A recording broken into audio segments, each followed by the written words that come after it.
성도님들 반갑습니다. 9월 16일 목요일 말씀 묵상입니다. 오늘 함께 묵상할 본문은 출애굽기 15장 22절로 27절 말씀입니다. 오늘 본문에서는 그 유명한 마라의 쓴물이 단물로 변한 사건이 기록되어 있습니다. 하나님의 놀라운 기적으로 온 이스라엘 백성들은 홍해를 건넜습니다. 하나님의 크신 은혜와 능력이었습니다. 어느 누구도 경험할 수 없는 큰 기적이었습니다. 온 백성이 그 하나님의 기적을, 하나님의 은혜를 경험하고 이제 계속해서 하나님의 인도하심을 받습니다. 수르 광야로 모세를 통하여 하나님께서 백성들을 인도해 가십니다. 백성들이 사흘 길을 걸었습니다. 하지만 마실 물을 찾지 못했습니다. 마라라는 곳에 도착했습니다. 그곳에 물이 있었지만 그 물은 쓴물이었습니다. 아마도 학자들은 짠물이었을 것이다. 염분이 섞여서. 아무튼 마시지 못할 물이었습니다. 사흘 길을 걸었고 그동안 물을 마시지 못했고 물을 발견했지만 그 물 또한 마시지 못할 물이었습니다. 백성들은 지쳤습니다. 드디어 모세를 향한 원망이 터져나오기 시작합니다. 백성들이 모세를 원망합니다. 그리고 모세는 하나님께 부르짖습니다. 하나님께서 즉시 응답하십니다. 마라의 쓴물에 하나님께서 보여주신 그 나무를 던지라고. 모세가 순종합니다. 그랬더니 그 쓴물이 단물로 변하였습니다. 온 백성들이 물을 마시고 살아났습니다. 그리고 하나님께서 그곳에서 백성들에게 법도와 율례를 정하십니다. 이 법도와 율례가 구체적으로 무엇인지는 알 수 없습니다. 하지만 성경은 분명히 그렇게 말씀하고 있습니다. 그러면서 그곳에서 하나님께서 백성들에게 이 법도와 율례를 지키면, 순종하면 하나님의 인도와 보호하심을 얻을 것이고, 만약에 이 법도와 율례를 어기면 하나님의 심판을 당하게 될 것이다 말씀하십니다. 그리고 그들을 인도하셔서 엘림이라는 곳에 이르게 하십니다. 그곳에는 물이 풍부했습니다.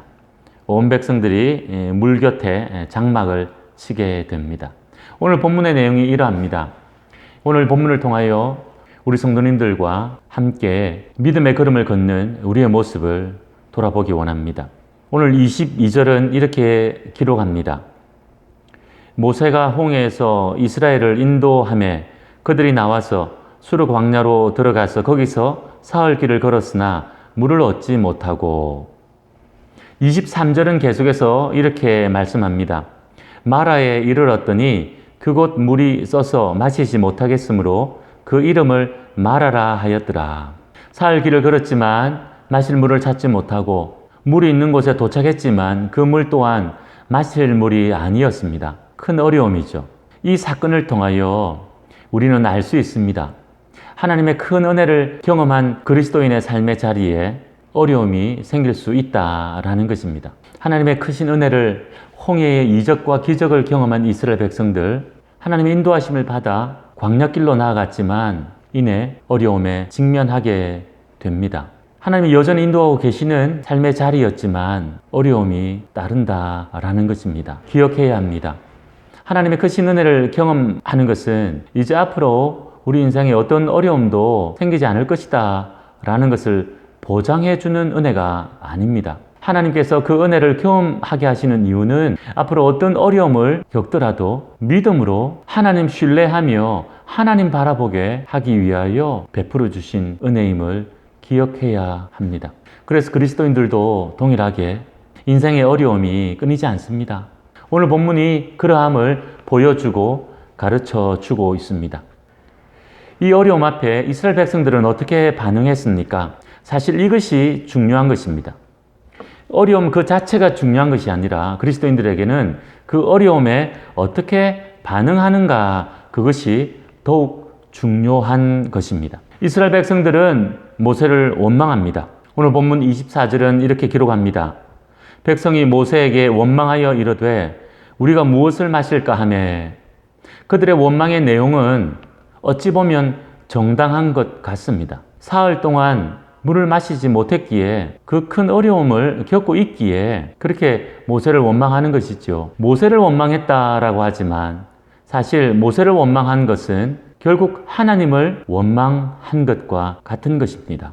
인생의 어려움 앞에 이스라엘 백성들은 모세를 원망하고 그래서 결국에는 하나님을 원망했습니다.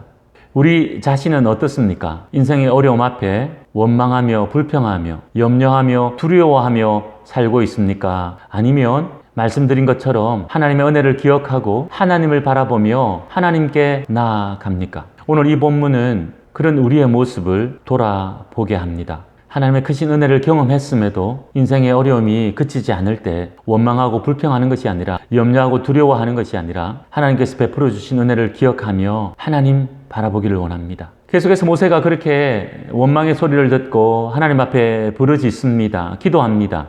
그랬더니 하나님께서 응답하셨습니다. 나무를 던져 그 쓴물을 달게 바꾸어 주셨습니다. 그리고 그들에게 하나님께서 법도와 율례를 정하십니다. 이제 본격적으로 하나님의 백성으로 어떻게 살아야 하는지를 가르치기 위하여 백성들에게 법도와 율례를 정하신 것입니다. 그리고 그 법도와 율례를 따라 행하라 라고 말씀하십니다. 순종하라 말씀하십니다. 중요한 성경적 진리가 등장합니다. 하나님 말씀에 순종하면 복받고 불순종하면 심판받는다라는 것입니다. 이것은 너무나 중요한 진리입니다. 하지만 이것을 오해하면 우리가 순종함으로 구원받는 것인 줄 착각합니다. 우리가 출애굽기를 묵상하기 전 갈라디아서 말씀을 묵상했을 때 거짓 교사들이 갈라디아 교회 성도들을 속였던 잘못 가르쳤던 것이 바로 이것이었습니다. 율법을 준수함으로 구원받을 수 있다라고 말입니다. 하지만 오늘 본문을 통하여서도 우리는 분명히 확인합니다. 하나님께서 하나님의 백성들에게 법도와 율례를 정해 주십니다. 무슨 말입니까? 이미 구원하신 하나님의 백성들에게 하나님의 말씀을 주시고 순종하라 하시는 것이죠. 하나님께서 이 순종을 할 때 놀라운 하나님의 은혜를 주신다 약속하십니다. 오늘 본문 26절은 이렇게 말씀합니다. 이르시되 너희가 너희 하나님 나 여호와의 말을 들어 순종하고 내가 보기에 의를 행하며 내 계명에 귀를 기울이며 내 모든 규례를 지키면 내가 애굽 사람에게 내린 모든 질병 중 하나도 너희에게 내리지 아니하리니 나는 너희를 치료하는 여호와임이라. 하나님께서 그의 백성들을 인도하시며 법도와 율례를 허락하셔서 하나님의 백성으로 살기를 원하십니다. 그것이 순종이지요. 이스라엘 백성들을 하나님께서 이제 본격적으로 이 순종의 자리로 인도하고 있음을 알게 됩니다. 어제 출애굽기 말씀을 나누며 이런 나눔을 했지요. 구원받는 것은 구원받아 모든 것이 끝나는 것이 아니라 구원받음으로 이제 그리스도인으로 사는 삶이 시작된다라고 말입니다. 오늘 본문을 통하여 그러한 사실을 우리는 알게 됩니다. 이스라엘 백성들을 구해내시고 법도와 율례를 정해주시고 하나님의 백성으로 하나님의 백성답게 살게 하십니다. 우리가 아는 것처럼 앞으로 백성들은 많은 실수를 할 것입니다. 하지만 하나님께서는 그들을 버리지 아니하십니다. 그로 통하여 훈련하시고 깨닫게 하셔서 하나님의 백성답게 변화시키시고 세워가십니다. 그 하나님의 뜻을 기억하기 원합니다. 이제 나눔을 정리합시다. 오늘 본문을 통하여 그리스도인이지만 삶의 어려움이 여전히 생길 수 있다라는 것을 기억합시다. 그리고 삶의 어려움이 생길 때 어려움 앞에 어떻게 반응하는가, 그것이 더 중요한 것임을 기억합시다. 하나님을 믿고 신뢰함으로 주님 앞으로 나아가는 믿음으로 반응하는 우리들 되기 원합니다. 기도하겠습니다.